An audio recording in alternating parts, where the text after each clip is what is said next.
All right, we are now live. You may begin. Thank you. Good afternoon, everybody, and welcome to Sonoma County's drought update for Thursday, September 1st. Thanks for joining us today. I'm Chris Coursey. I'm the 3rd District Supervisor and the Vice Chair of the Sonoma County Board of Supervisors. Also a member of Sonoma Water's Board of Directors and a director of the Santa Rosa Plain Groundwater Sustainability Agency. So before we get started, we got a short message for our Spanish-speaking viewers from Sylvia Lemus. Sylvia?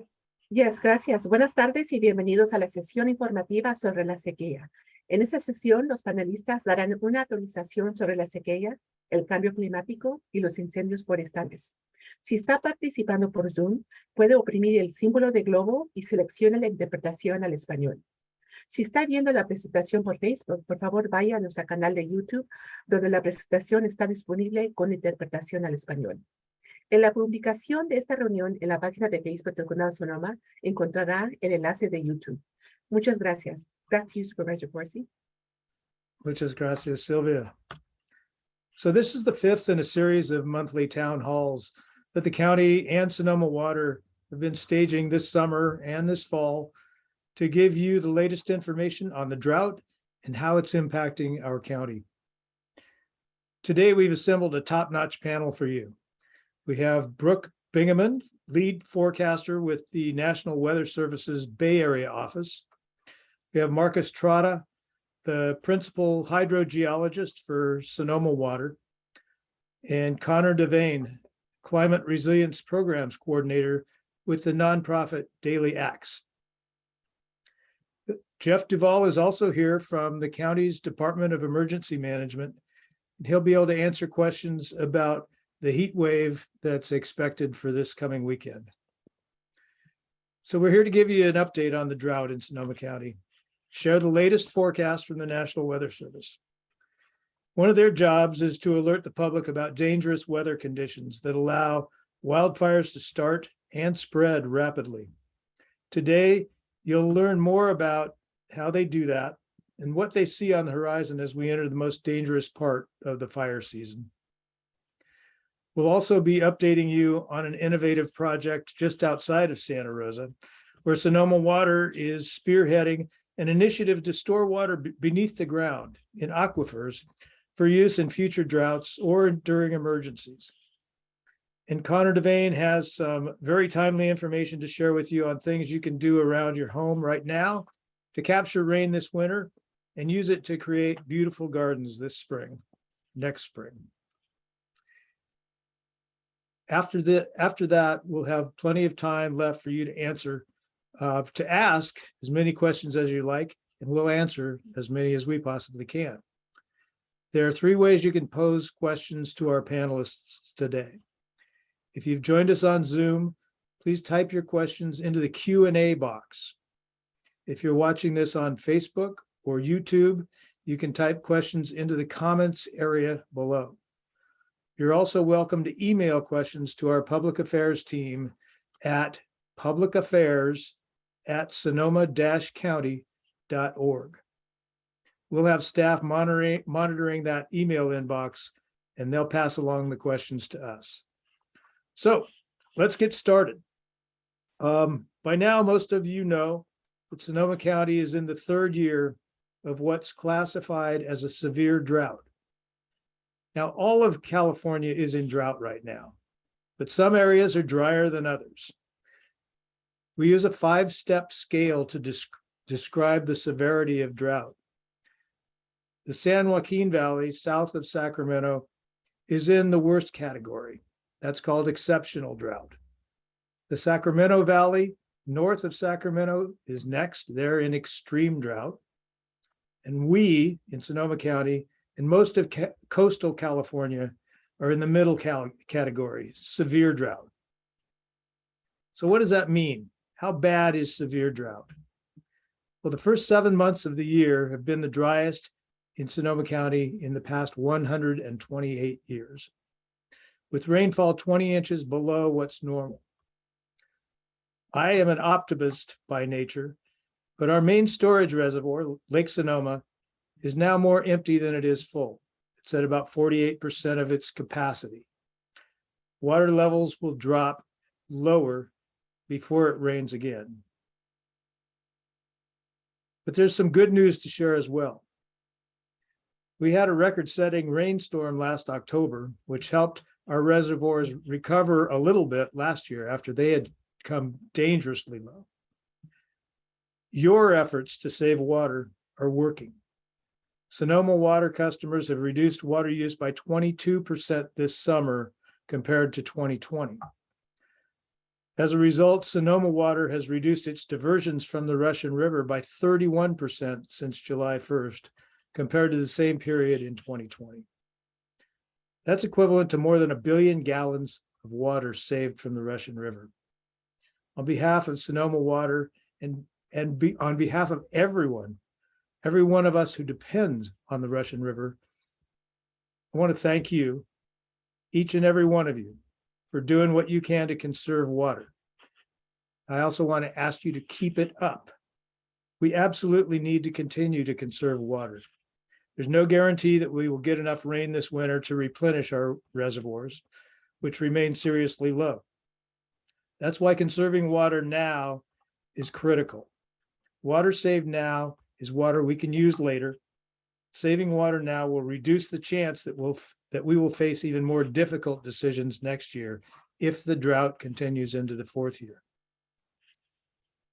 Cutting water use even longer may seem like a difficult goal, but there are some surprisingly small steps you can take to save a lot of water. Just a couple, for example, and you've probably heard these before. Don't do your wash until you have a full load for the washing machine. Every load that you don't wash saves 15 gallons at least. It's for some machines as much as 45. We've compiled a list of water-saving tips and other resources at savingwaterpartnership.org. Many of these programs are free, and some of them will even pay you money to save water. So please check them out, savingwaterpartnership.org. It's hard to believe it's September 1st, at least for me, but we have to remember that September is one of the driest and hottest months of the year. We expect to see triple-digit temperatures this weekend in Sonoma County. Your gardens are going to get thirsty. If you're not doing it already, get a bucket. Use that bucket as you warm up water in your sink or in your shower. Collect that water, use it in your garden, and then you've got really appreciative plants, and you can feel good about doing your part to help us all get through this drought. So enough from me. We've got, as I said earlier, a panel of experts here. We know you have questions, but we want to introduce you to these folks first. We're going to start with Brooke Bingaman, lead forecaster with the National Weather Service in the Bay Area. Brooke, I know you're keeping a close eye on the heat wave that could cause us some problems this weekend. So why don't you give us the latest, Brooke? All right. Thank you so much for allowing me the chance to talk with everyone to help spread the message of what's about to happen this upcoming holiday weekend. I'm going to go ahead and share my screen.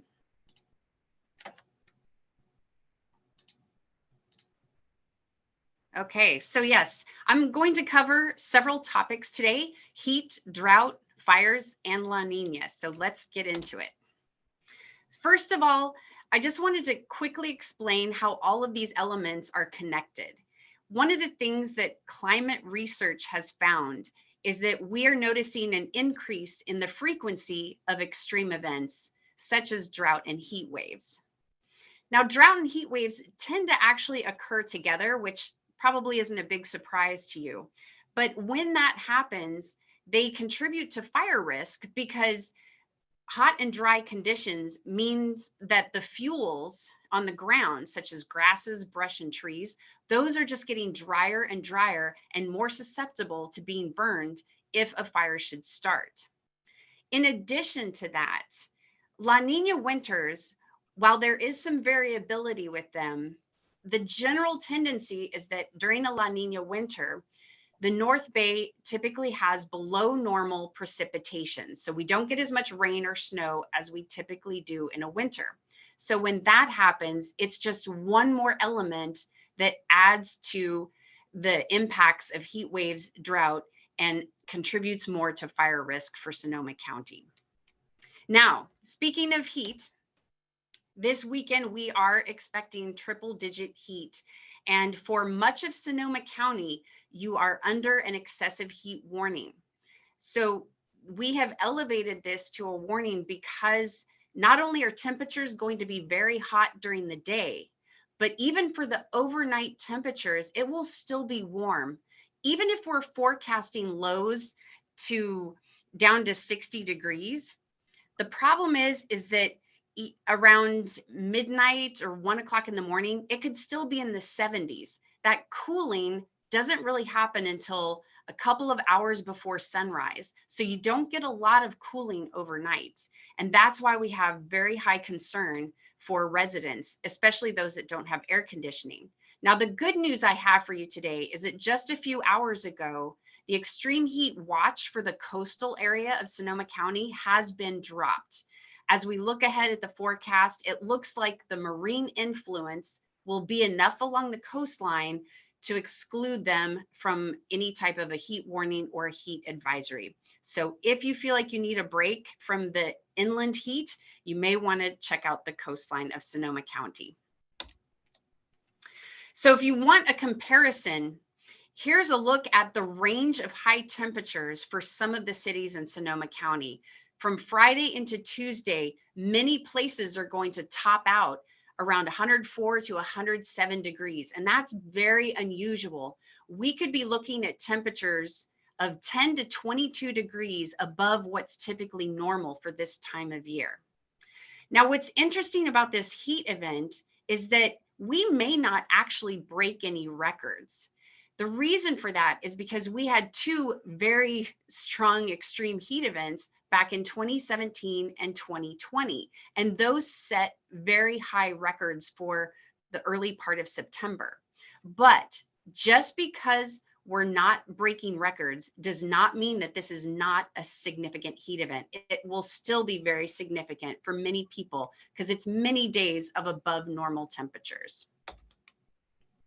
Now, if we look at this heat event from a climate perspective, last week, the Climate Prediction Center had put out this outlook on the left from September 3rd through the 7th. And you'll notice that it showed a very strong tendency that California would have above normal temperatures. And that's what we will be experiencing for this holiday weekend. Now, just because our warning ends on Tuesday does not mean that we're necessarily out of the woods.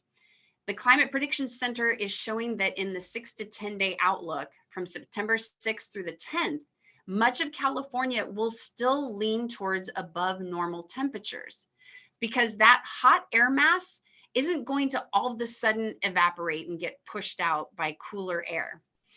All that's going to happen is that hot air mass will gradually weaken and cool.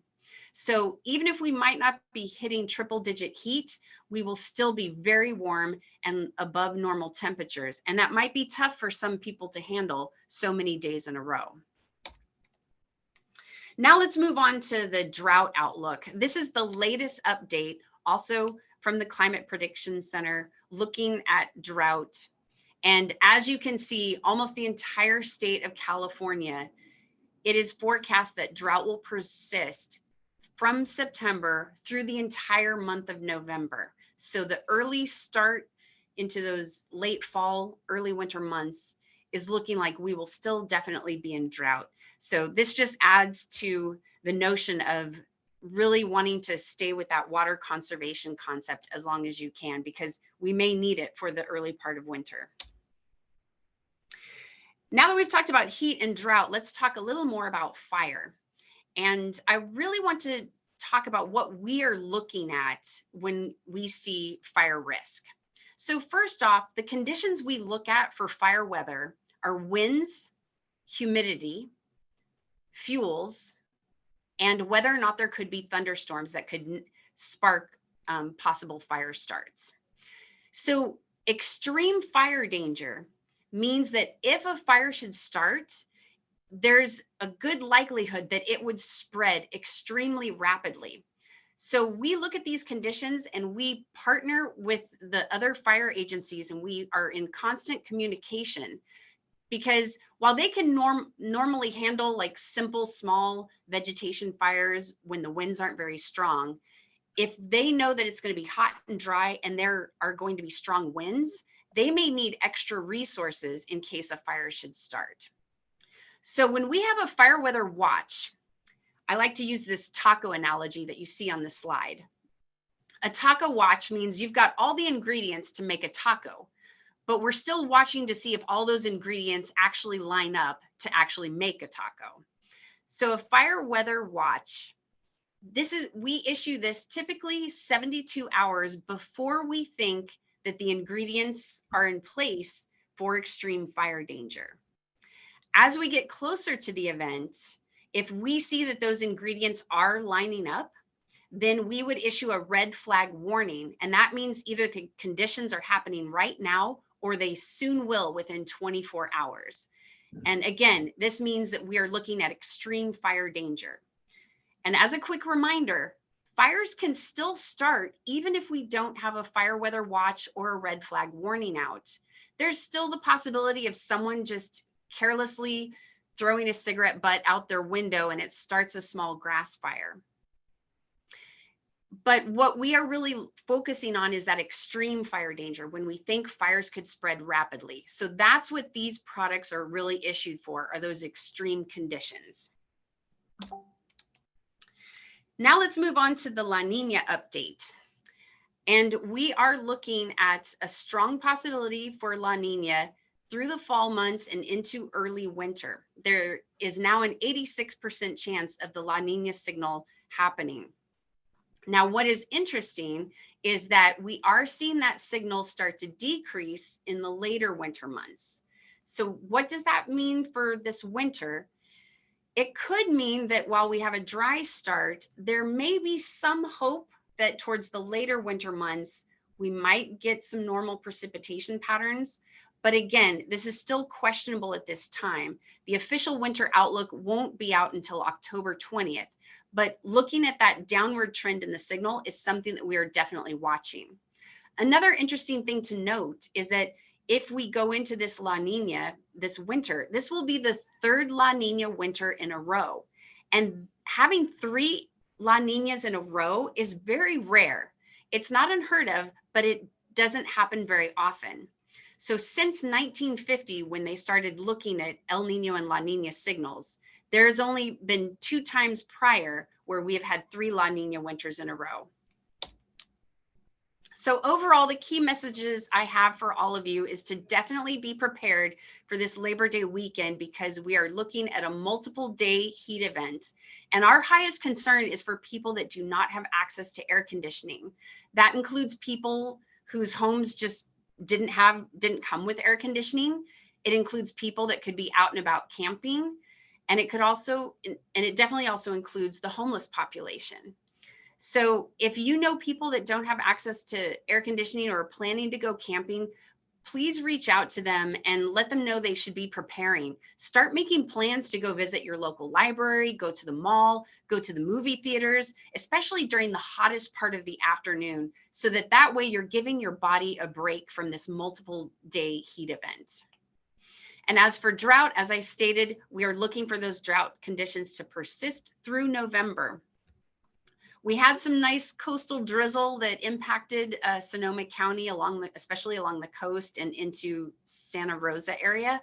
And that helped our fuels a little bit, but because of this heat event, much of that help from that coastal drizzle is literally probably going to evaporate and continue to dry our fuels and continue to impact drought and fire risk.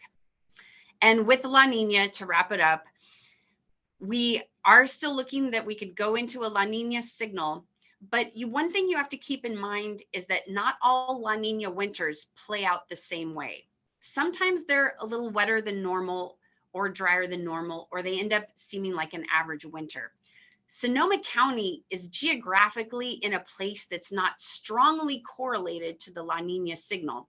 So that adds variability to our winter outlook. So the bottom line is be prepared both for dry periods during this winter, as well as the chance for potential flooding if we have an atmospheric river impact Sonoma County.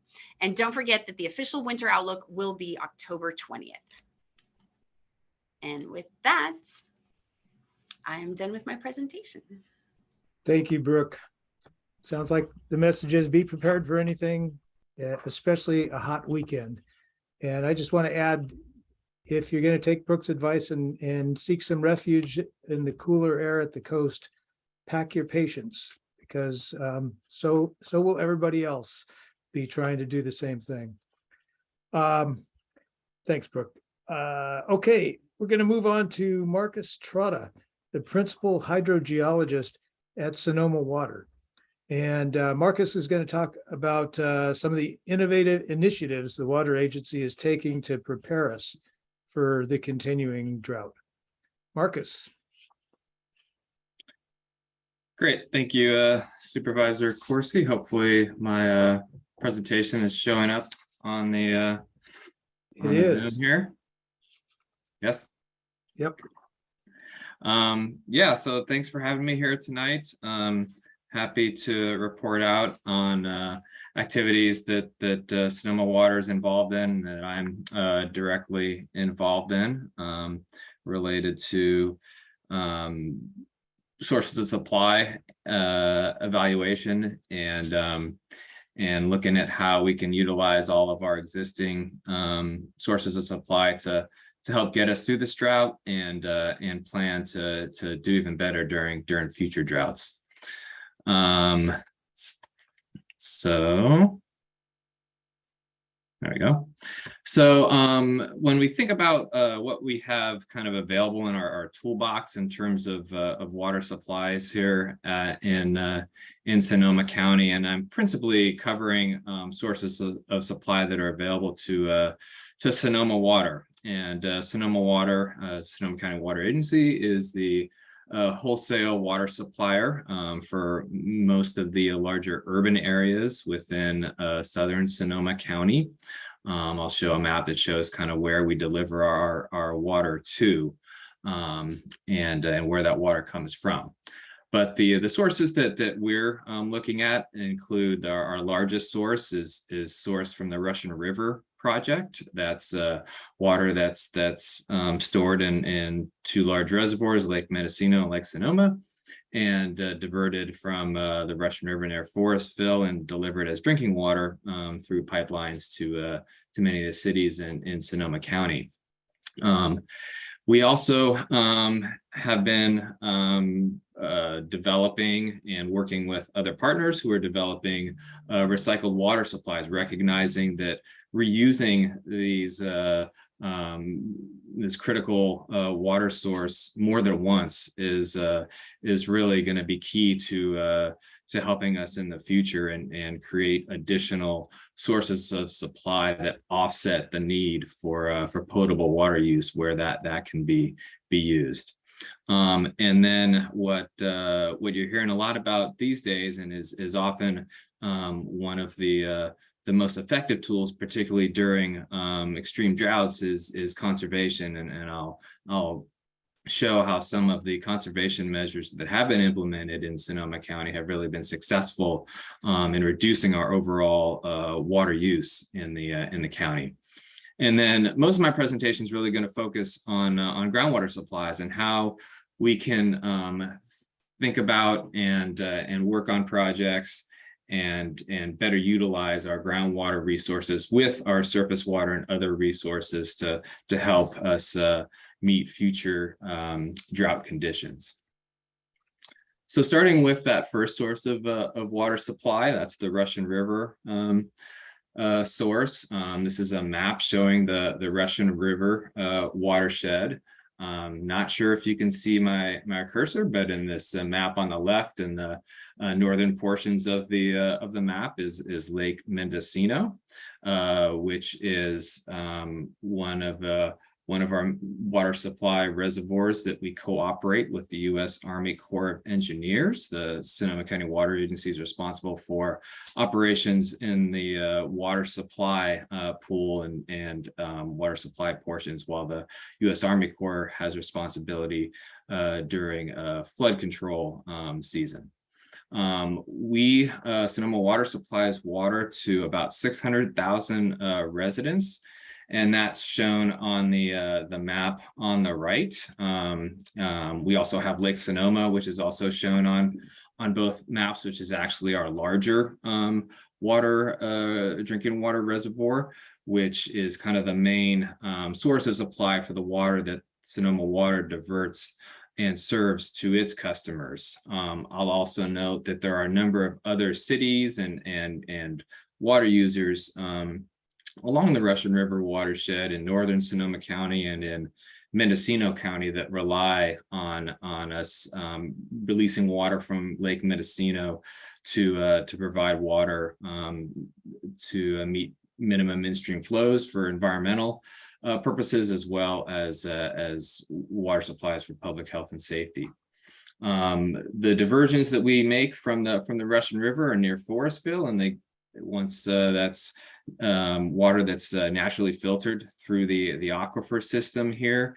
In the very upper right is a schematic of one of our collector wells that's completed within the Russian River aquifer, and that further treats the water and allows us to really provide minimal treatment when we deliver that water to our customers. We just primarily need to add chlorine to make that water potable.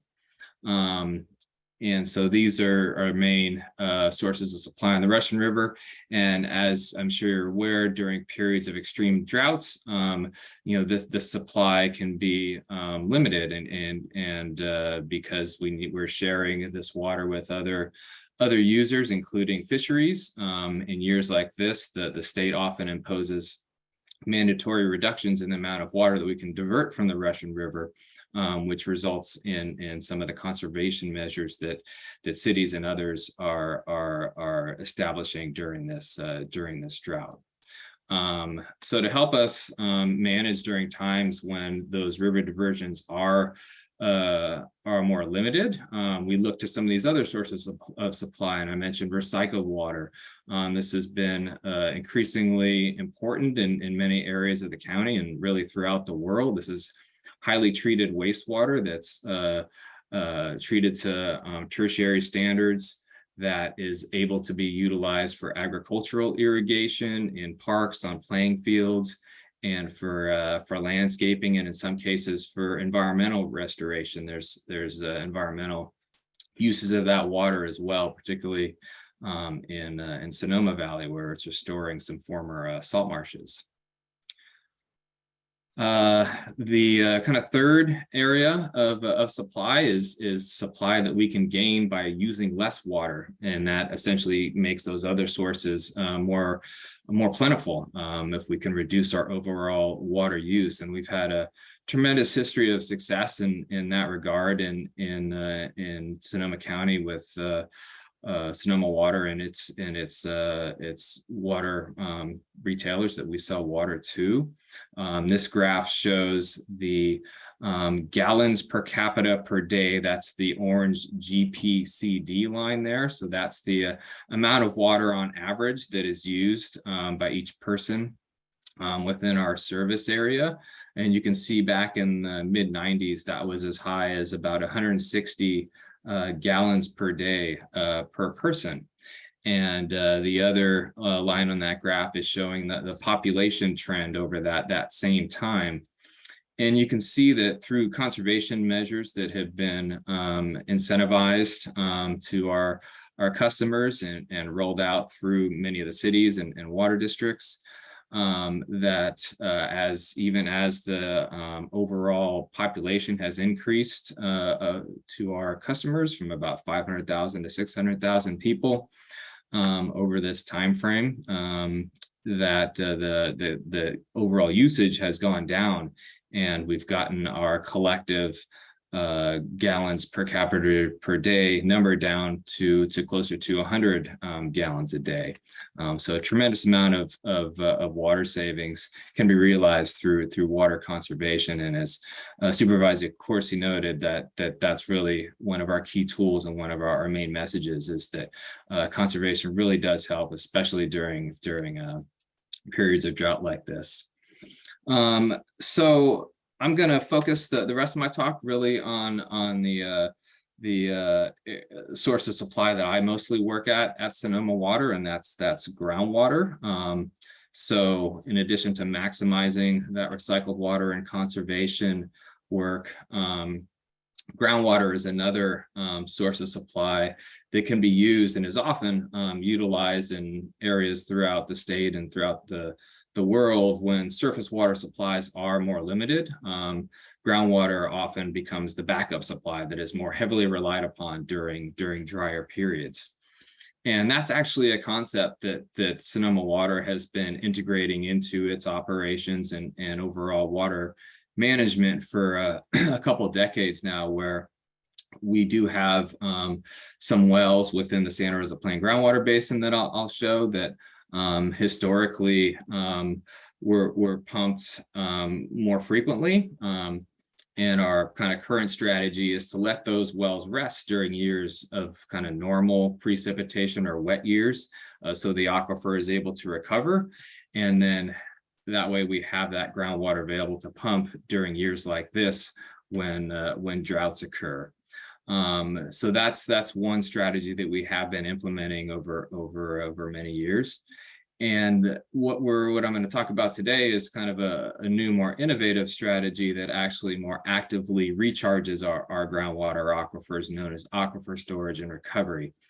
And that's something that we've been studying and are currently developing a project for in the Santa Rosa Plain to take that wintertime treated drinking water that we source from the Russian River and run it through our pipelines that already exist, and then down into our wells and into the aquifer, so that water can be stored underground. You can think of this essentially as an underground water storage reservoir, so that water is available during periods of drought or other types of emergencies. So this is a map of the Santa Rosa Plain groundwater basin, and those dots that are on that map show the location of 3 groundwater production wells that Sonoma Water owns within the basin. They are all close to about 1,000 feet in depth, and are located right along our main aqueduct. So when needed, those wells pump local groundwater, and that water goes into the aqueduct and is blended with our water that we produce from the Russian River. The wells are on Todd Road, Sebastopol Road, and Occidental Road, and so their names are the Todd Road, Occidental Road, and Sebastopol Road wells. So as I mentioned, these wells were actually originally installed right after the 1977 drought. And were primarily there for emergency supplies, and were not really utilized until the 2000s when they were activated, and were actually utilized nearly continuously, pumping about 3,600 acre feet of water per year during that time frame. And an acre foot is about 325,000 gallons of water, kind of enough water to flood a football field in a foot of water. Just to give you some context. So as I mentioned, after 2009, we kind of shifted our use of those wells and went to a more conjunctive use, where we're resting those wells during normal and wet years and pumping them when we need them during dry years. So they were really kind of last relied upon during the last 2012 to 2015 drought, where they helped us get through some of those curtailments and limitations on our Russian River supplies during that drought. They have been offline since 2018 because of new regulatory requirements for drinking water quality that has required us to do some construction projects to to bring those wells back online. And so that's something I'm going to describe first here. And so this is the Santa Rosa Plain Wells Drought Resiliency Project. The first phase of this project was completed in 2021, and it was primarily done with funding provided by the county. And this involved upgrading the water treatment at our Todd Road well so that we can bring that well online and help with the current drought. That well was brought online in October of 2021 and help supplement water deliveries to our customers, as well as help provide some water to some water scarce areas and farmers out in the West County who are pretty desperate for water last year. So that well is also back up and activated, and is currently this summer providing about 1.5 million gallons per day of water to supplement those water deliveries from the Russian River. So the next phases of the project are those that we're currently working on, and we're actually able to leverage some recent funding from the state, and we're awarded a $6.9 million grant from the state through their drought relief program. And so at the Sebastopol Road well, we're currently doing a fair amount of construction on the well, upgrading it to meet those new requirements, as well as take care of some existing issues with the well in terms of how it was constructed. And we're hoping to bring that well online as soon as possible to help meet the needs of this drought. And then, as I mentioned, we're also doing the work now to plan and permit that well and retrofit it so that we can actually pump water down that well and allow it to recharge during future years when we have water available to do that, to keep that aquifer full. At the Occidental Road well site, we're going to be starting some testing there pretty much starting next month through the fall to inform the design of a new well that we'll install at that facility. The existing well has some water quality as well as corrosion issues that require its replacement. And so we're working to get that well installed next year, and that well will also be capable of aquifer recharge and be available for that in the future. So last slide, just kind of some general information on aquifer storage and recovery. So this is something that would actively supplement our aquifers with high quality treated Russian River drinking water. That's the same water that goes to the taps of homes in our cities in Sonoma County. This is a technology that's been implemented and successfully and safely in many other areas of the world, including in the state. There haven't been any projects before in Sonoma County, so we're really excited to be kind of the first in Sonoma County and really kind of the Northern California region. And it's just a way, really straightforward way to increase our supply portfolio and address future droughts and emergencies. It does require quite a bit of coordination and planning and permitting. There's a lot of testing and monitoring that's associated with these types of projects. And we're fortunate we have a pretty large network of monitoring wells around each of these production wells already that'll be really useful for us to assess the feasibility of aquifer storage and recovery, and look very closely at any potential water quality changes that could happen in the aquifer. So those are some of the things that'll be closely looked at and would be permitted through the state's water quality control boards. And then the other thing is this isn't something that's we just thought about. This is a concept that's been around for a while, and we actually did a kind of a regional groundwater banking or feasibility study that looked at aquifer storage and recovery and kind of the amount and availability of water that could be used from the Russian River. And what we found is that even during relatively dry years, because the Russian River does generally have water that could be available for recharge in our groundwater basins. It also looked at overall water quality considerations. And then we actually did a pilot study with the city of Sonoma over in Sonoma Valley of this technology, which proved successful back in 2018. And I also want to mention that one of my other main projects is related to the Sustainable Groundwater Management Act, which was a new law that the state developed that requires certain basins to comply and achieve sustainable groundwater conditions over a 20-year period. And that work is happening in the Santa Rosa Plains, Sonoma Valley, and Petaluma Valley.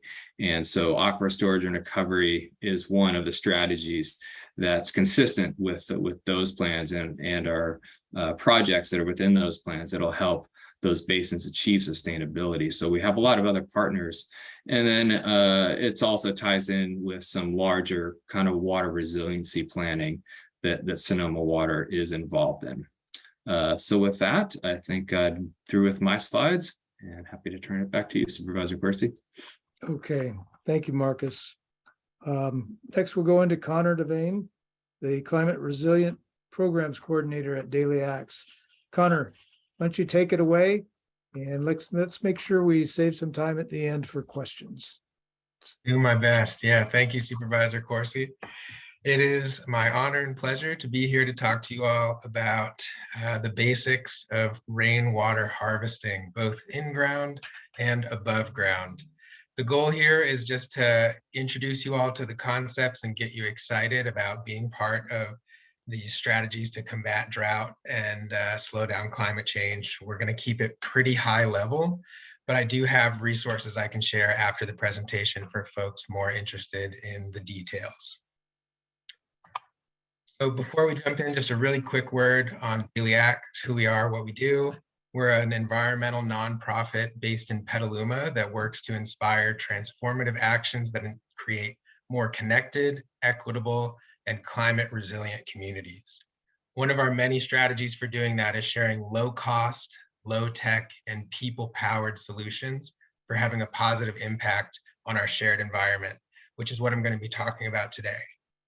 So a little bit of context. Here we are in a drought. We all recognize that the rainfall we do get in this time is very precious, and yet our built environment is designed to rush that water off our landscapes very quickly. So as you can see in this diagram representing kind of a standard suburban home, water falls on the roof. This roof doesn't even have a gutter. It kind of races across the lawn, which is sloped down towards the street. It runs across non-permeable hardscapes like the driveway into the road, where it will eventually enter storm drains, creeks and waterways, and eventually whatever the conclusion of the watershed is, whether the bay or the coast. And essentially what we've done is we've shortened rainwater's journey from cloud to ocean, which through many effects worsens our drought conditions and increases the likelihood of flooding and fire. So what we want to do is shift our paradigm from draining the rain to retaining the rain. And this image is representing a concept that we call slow it, spread it, sink it, store it. It being rainwater and how it moves across the landscape. So as you can see here, instead of racing off the landscape, we're channeling water into a rain tank. Water is flowing naturally into these depressions in the landscape, which we call rain gardens, which is rehydrating the landscape. We could spend all day talking about the positive impacts of rehydrating a landscape, but at its simplest, you can think of it like a bank account. Not only are we conserving water by eliminating the need to use or reducing the amount of irrigation water for our landscapes, but we're also putting more water in the ground or more money in the bank. You can kind of think of soil as, I'll come back to that actually. Let's move to the next slide. So you might be wondering, what difference can changing the way my landscape interacts with water have on such a large phenomenon as a regional drought? But as the saying goes, it's a drop in the bucket, but what fills a bucket other than many drops in combination? So if you look at 1 inch of rainfall falling on a 1,000 square foot roof, that's going to yield at least 600 gallons of water. In my opinion, that's a bit of a conservative estimate. So let's say we get 30 inches of rainfall in an average year. That's a common number around parts of Sonoma County. You're looking at collecting 18,000 gallons of water just from that 1,000 square foot roof, which might be, depending on your circumstances, enough water to replace your outdoor irrigation for the entire year. In most cases, people's roofs can catch more rainwater than they have places to store it. A quick disclaimer that I understand that rainfall does not fall uniformly across the entire state of California. These numbers are just to give you a sense of the kind of mind-boggling amount of water that we're working with just our natural rainfall. So if you look as we scale up from an acre to the area of Petaluma and Sonoma County, we just have an absolutely incredible amount of water falling on the landscape that is being rushed through the water cycle out towards the ocean. And it underscores the fact that in many ways, despite being in a drought, what we really have is a water storage issue rather than a water shortage issue. You can think about soil like a sponge. If you hold a bone dry sponge under a running faucet, the water is going to sheet off and it's not going to absorb very much. Whereas if you have a damp sponge, it's actually going to absorb considerably more water, and soil behaves the same way. So I'm going to talk quickly about different ways that we can be increasing that sponge-like capacity of our soil and slowing, spreading, sinking, and storing water in our landscapes. The first is with what we call a rain garden, which is a really nice term for basically a basin in your landscape. These are shallow dug basins, about 8 to 12 inches down, and they're level on the bottom. We're routing rainwater into them, and they're serving the function of spreading it out, allowing it to very temporarily pond and infiltrate into the soil. Typically, these rain gardens are also planted with appropriate species that can tolerate lots of water at once. So they're also filtering pollutants from that rainwater as it enters the groundwater or moves on throughout the rest of the system. I'll show you what that looks like in person. This is an example from Tucson, Arizona, where they have monsoonal rains. And so on the left, you can see before the rain garden was completed, we have pretty severe ponding almost to the level of these structures. And with a really significant rainfall event, you're looking at flooding, which will continue to erode the soil and reduce that soil's water holding capacity. On the right, we have the completed rain garden just a day after a rainfall event, where you see this abundance. We've got healthier soil that is providing all kinds of ecosystem services. And it also is much more beautiful and isn't going to have as high a risk of flooding the surrounding buildings. This is just a look at a very, very simple rain garden in process of being constructed. I just wanted to highlight that really all you need to have a rain garden in your landscape is a shovel or spade, a level, and a phone to call 811 dig, so you can have the utilities come out and assure you're not going to dig into a gas line or a water line. They can be really sophisticated engineered systems, but even something as simple as this can make a profound difference. And then there are rain tanks and barrels. And I think this is what most people think of when they hear rainwater harvesting. So this is a simple schematic of a really common type of system, which uses a cistern. So as you can see, rain falls on the roof, it enters the gutter and the downspout, where it is filtered and then fills up our cistern here. We can have a hose or a spigot or even a drip irrigation system coming off.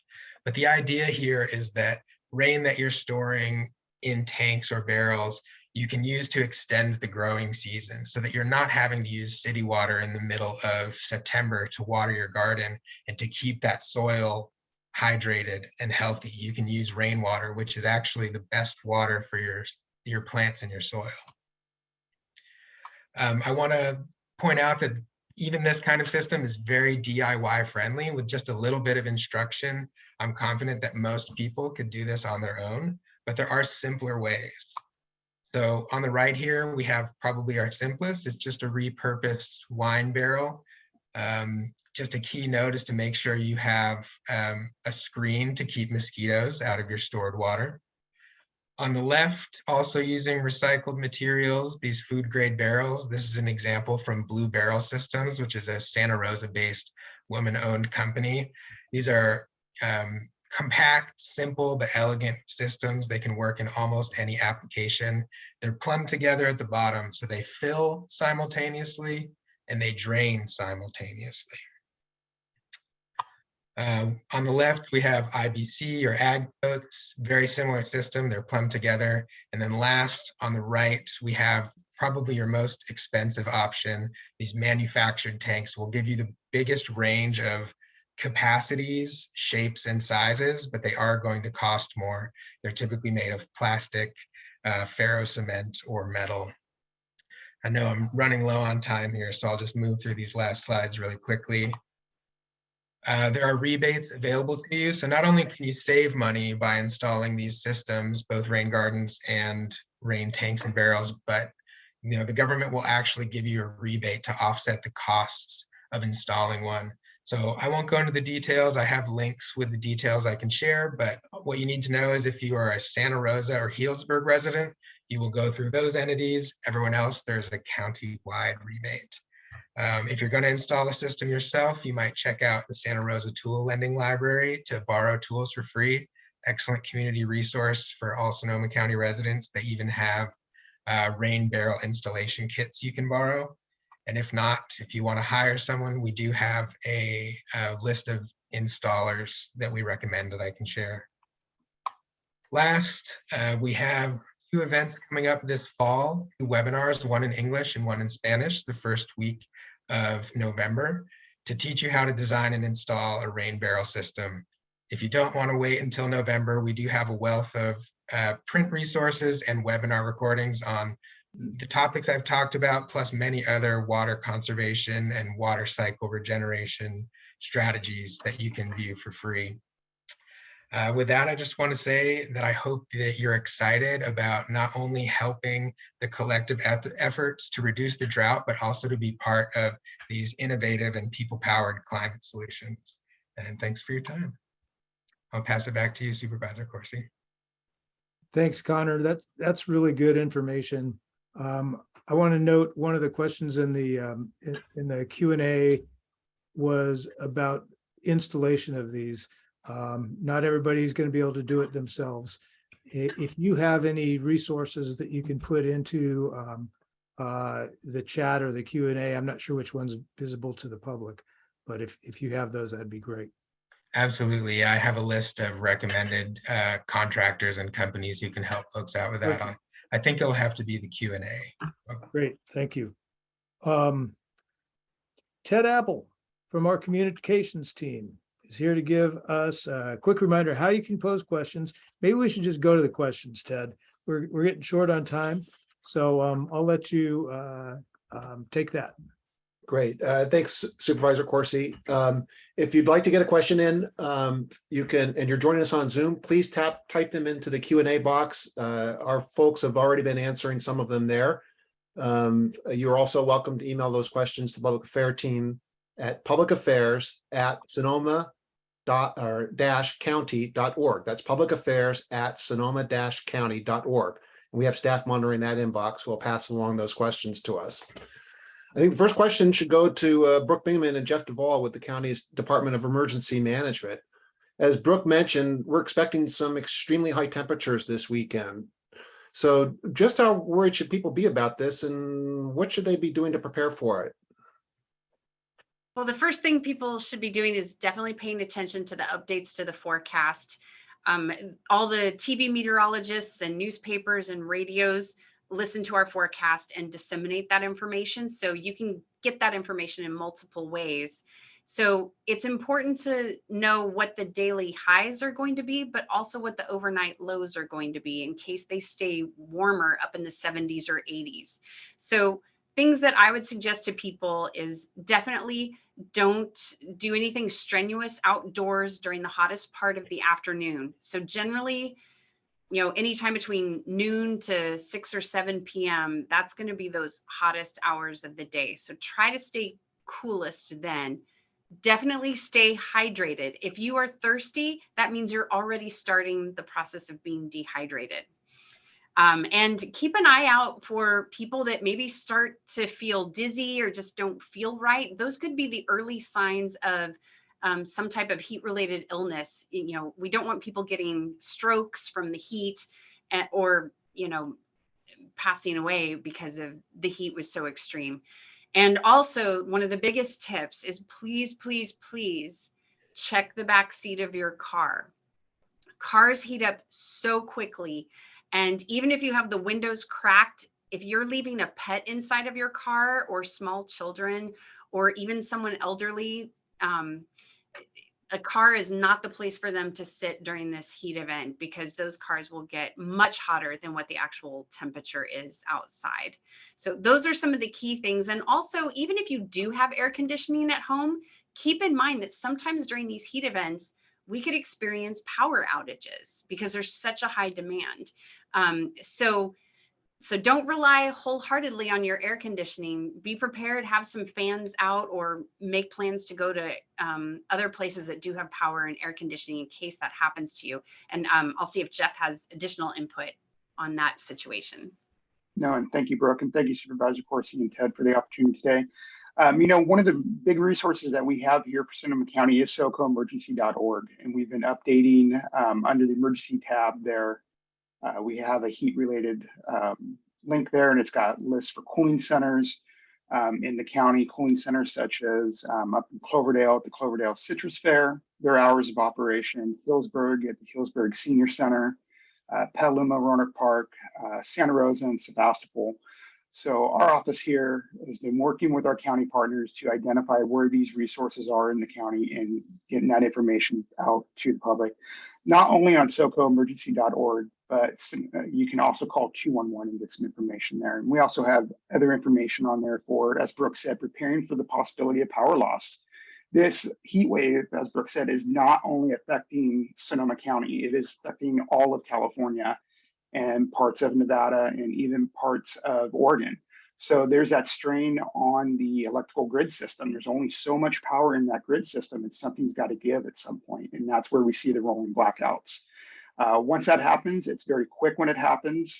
California Independent Service Operator gives that order to the power companies. There's a random lottery that they pull a block, an outage block number, and that block goes down dark for up to 2 hours. At the end of 2 hours, that block will come back online, so you'll see your power come back in your homes and businesses and whatnot. And if they still need to conserve power, another block will be taken down, and that will keep going until we've met some of the reserve power. CalISO.com is a great resource to go to see what's going on in our electrical grid here in California and see where the demand's at.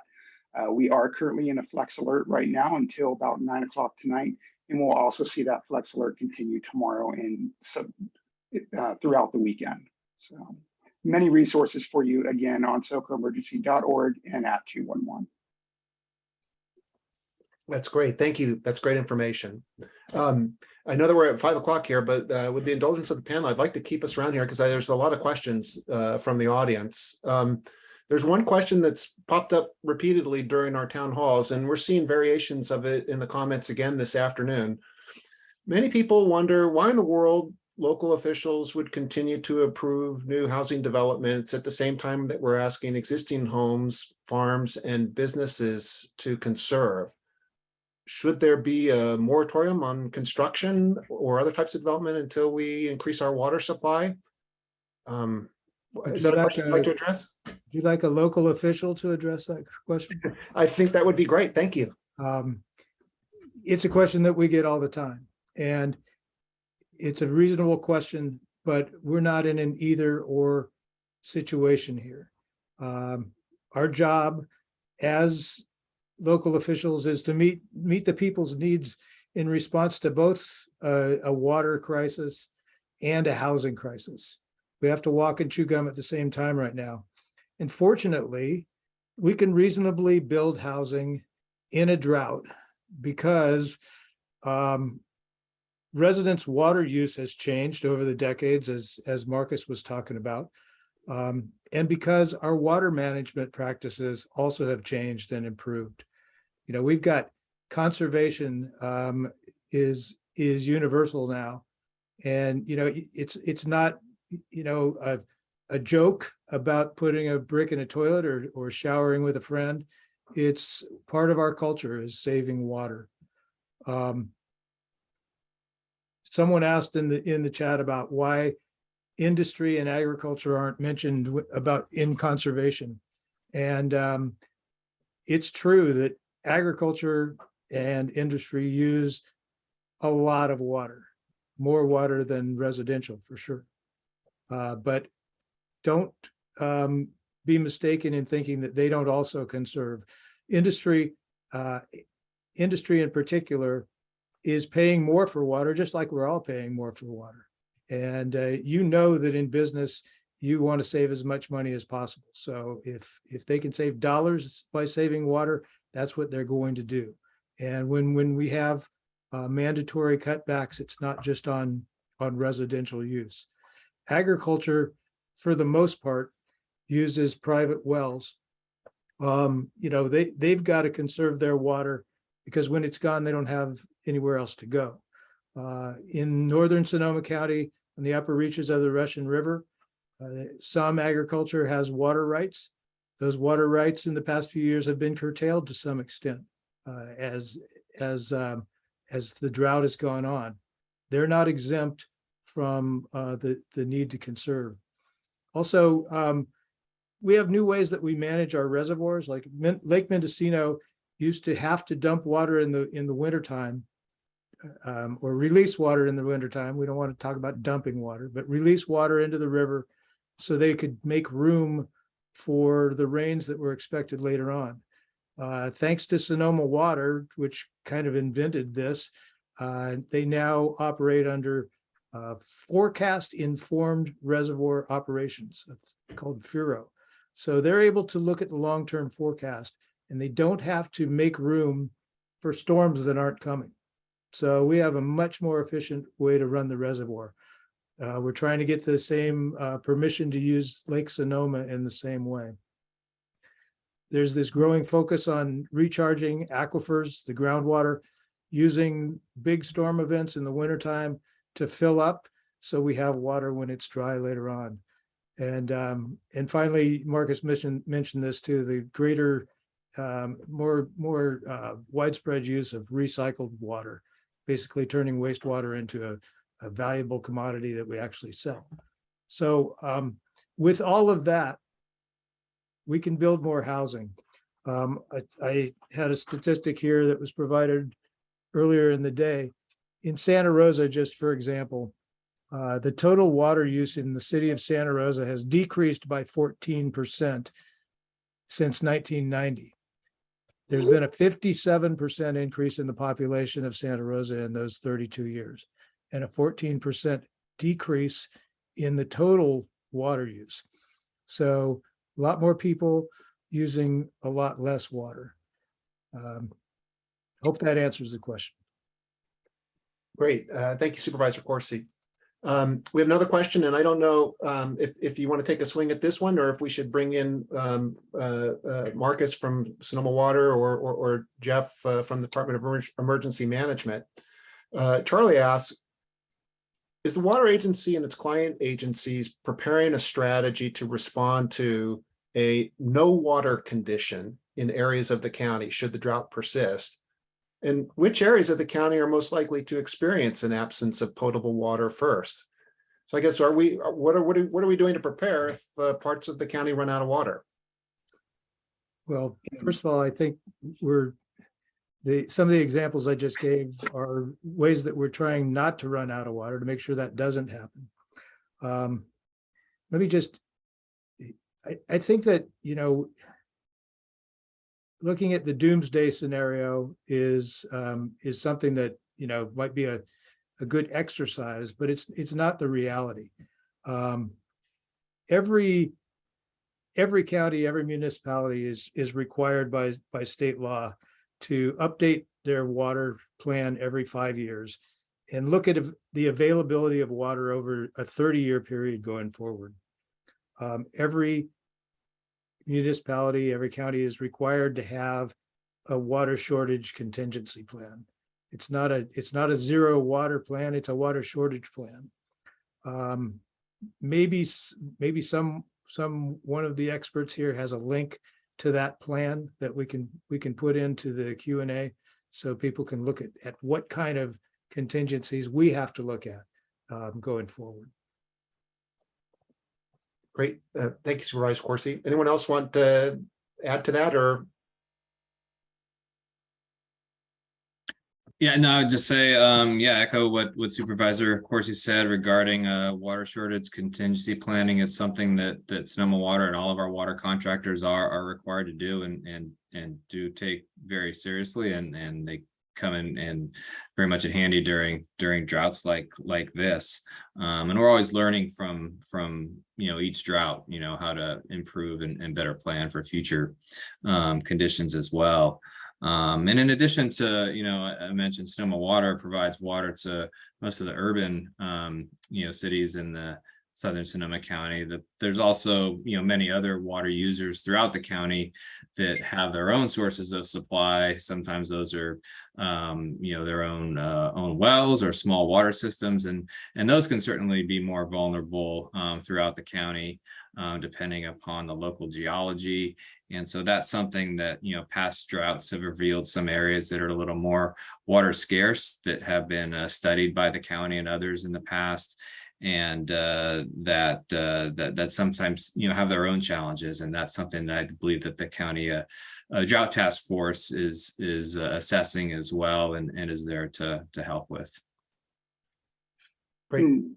If I may comment also to Marcus, about a year ago, in conjunction with Sonoma Water, we established a Sonoma County Drought Task Force, and that's made up of representatives from the county, Sonoma Water, our water suppliers here, City of Santa Rosa, Valley of the Moon, to start looking at that, where consequences management of where we're going to start to see these issues on the water supply system and on the river for those wells going dry, and then how are we going to respond to that? How do we keep maintaining that minimum health and safety that we have to for the water providers out there, and that, and it's established some contingency planning, and also looking at SB 552, which is drought planning for small water suppliers in rural communities. That's coming up, and we'll be working through the drought task force on that coming up.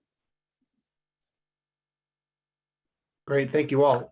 Appreciate that. I have a question for Connor.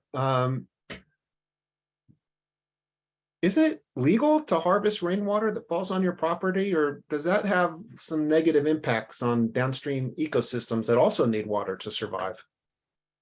Yeah, thank you, Ted. It is absolutely legal. And in fact, under 5,000 gallons of storage, you don't even need a permit to install a rainwater system. There is kind of a history of misconceptions around the downstream impacts of harvesting rainwater, which is why in some places, Colorado is an example I've heard many times in the past, it was not legal to harvest rainwater that fell on your property. That has since been corrected and is no longer in place. What we know, without going too much into the details, is just that through that same lens of slowing, sinking, spreading, and storing, actually by intervening and keeping water on site on your own property, whether you're a homeowner or a renter, is actually going to benefit downstream ecosystems and water users in the long run.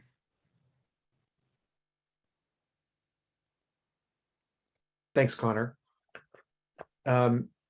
Let's see, there's a question here from Mary Callahan, a reporter at the Press Democrat. Are there concerns about neighboring wells due to bringing the 3 Santa Rosa Plain wells into service? Marcus? I was just typing a response to that, so I'll read it.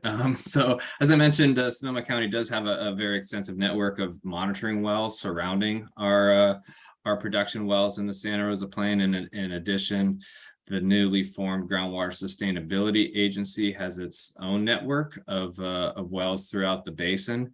And so we closely monitor groundwater levels, particularly near our production wells through these monitoring wells. And during the time period when those wells were operated pretty continuously during that 10-year period from 1999 to 2009, we didn't really see any direct impacts to nearby groundwater users, but that is something that we take seriously and certainly closely monitor.